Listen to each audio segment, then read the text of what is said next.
అనగనగా విక్రమపుర సామ్రాజ్యాన్ని ప్రతాపవర్మ అనే రాజు పాలించేవాడు. ఆయనకు వేట అంటే ప్రాణం. అలాగే తన మంత్రి సముద్ర తెలివితేటలంటే ఎంతో నమ్మకం.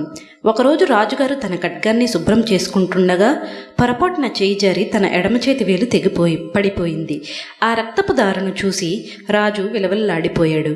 వెంటనే అక్కడికి వచ్చిన మంత్రి సముద్ర శాంతంగా రాజు గాయానికి కట్టుకట్టి, మహారాజా చింతించకండి, ఏది జరిగినా మన మంచికే జరుగుతుంది అన్నాడు.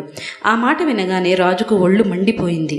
వేలు తెగి నేను నెప్పుతో నరకం చూస్తుంటే నీకిది మంచిగా అనిపిస్తుందా అని గర్జిస్తూ మంత్రిని వెంటనే కారాగారంలో బంధించమని ఆజ్ఞాపించాడు. సైనికులు మంత్రిని తీసుకువెళ్తుంటే అప్పుడు కూడా సముద్రుడు చిరునవ్వుతో రాజుగారు నన్ను జైల్లో వేయడం కూడా నా మంచికే అనుకుంటాను అని వెళ్ళిపోయాడు. 2 నెలలు గడిచాయి. వేలుగాయం మానిపోయింది. రాజుగారు ఒంటరిగా వేటకు అడవికి వెళ్లారు. దారి తప్పి దట్టమైన అరణ్యంలోకి ప్రవేశించారు. అక్కడ నరబలి ఇచ్చే అలవాటు ఉన్న ఒక గిరిజన తెగవారు రాజును చుట్టుముట్టారు. తమ దేవతకు బలి ఇవ్వడానికి ఒక ఆరోగ్యవంతుడైన పురుషుడు దొరికాడని వారు సంబరపడ్డారు. రాజును బలిపీఠం దగ్గరకు తీసుకువెళ్లి అన్ని పూజలు పూర్తి చేశారు. ఆఖరి నిమిషంలో ఆ తెగ పూజారి రాజు చేతిని పరిశీలించి ఆగిపోయాడు. ఆగండి, ఈ వ్యక్తి శరీరంలో ఒక వేలు తక్కువగా ఉంది. అంగవైకల్యం ఉన్న వ్యక్తిని మన దేవతకు బలి ఇవ్వకూడదు, ఇది అశుభం అని కేకలు వేశాడు. దాంతో గిరిజనులు రాజును బంధవిముక్తుడిని చేసి అడవి బయట వదిలేశారు. రాజు ప్రాణభయంతో వణుకుతూ తన రాజ్యానికి చేరుకున్నాడు.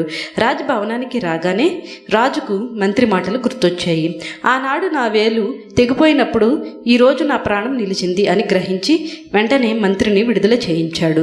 రాజు మంత్రిని కౌగిలించుకొని క్షమాపణ అడిగారు. మిత్రమా, నా వేలు తెగటం వల్ల నా ప్రాణం దక్కింది సరే, కానీ నేను జైల్లో వేయడం నీకలా మంచిదైంది అని అడిగాడు. అప్పుడు సముద్రుడు వినయంగా, ప్రభు, ఒకవేళ నేను జైల్లో లేకపోతే మీతో పాటు వేటకు వచ్చేవాణ్ణి కదా, అప్పుడు మీ వేలు తెగింది కాబట్టి మిమ్మల్ని వదిలేసి అన్ని అవయవాలు సక్రమంగా ఉన్న నన్ను బలి ఇచ్చేవారు అన్నాడు. రాజు ఆశ్చర్యపోయాడు.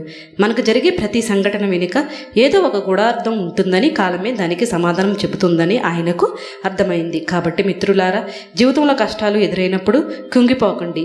అది మీ భవిష్యత్తులో రాబోయే గొప్ప మేలుకు పునాది కావచ్చు. విధిని నమ్మండి, ఓపికగా ఉండండి.